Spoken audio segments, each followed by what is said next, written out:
नमस्कार. आज आपण बनवणार आहोत बेसनचे मोदक गुलकंदची स्टफिंग भरून. फक्त 4 साहित्यांचा वापर करून आपण हे मोदक बनवणार आहोत. करायला अगदी सोपी आणि खायला देखील खूपच छान लागणारी ही रेसिपी आहे.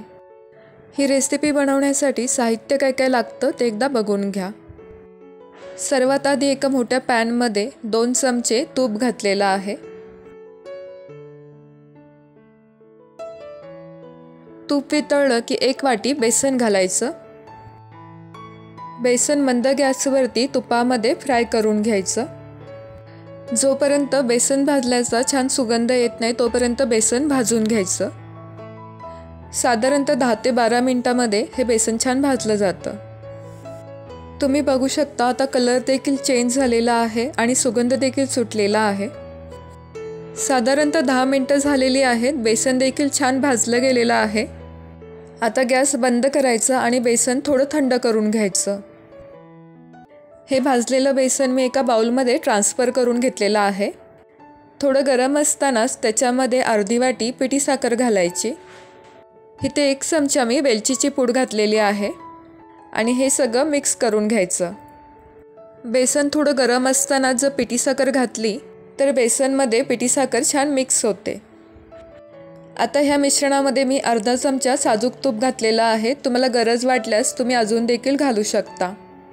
हे सगळं छान व्यवस्थित एकत्र करून घ्यायचं.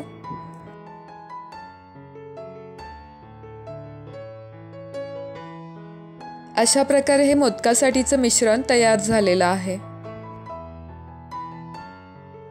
अशा पद्धतीचा मोदकाचा साचा मी वापरणार आहे.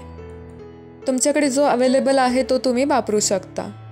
लाडूच्या आतमध्ये स्टफिंग भरण्यासाठी मी गुलकंदचा वापर केलेला आहे. आता साच्याचा वापर करून मोदक तयार करून घेऊ.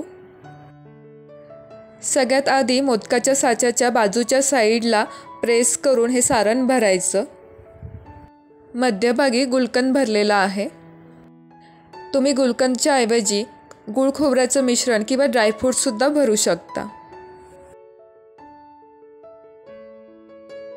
वरतून पुन्हा बेसनचं मिश्रण लावून हे पॅक करून घ्यायचं. अशा पद्धतीने गुलकंदचं स्टफिंग भरून हे बेसनचे मोदक मी आता तयार करून घेणार आहे. असा आपला पहिला मोदक हा तयार झालेला आहे. कमीत कमी साहित्यांमध्ये आणि अगदी झटपट तयार होणारी अशी ही रेसिपी आहे. जेवढी झटपट ही रेसिपी तयार होते तेवढेच हे मोदक खायला देखील खूप छान लागतात. ह्या वर्षी तुम्ही सुद्धा बाप्पाच्या प्रसादासाठी अशा पद्धतीचा मोदक नक्की ट्राय करून बघा.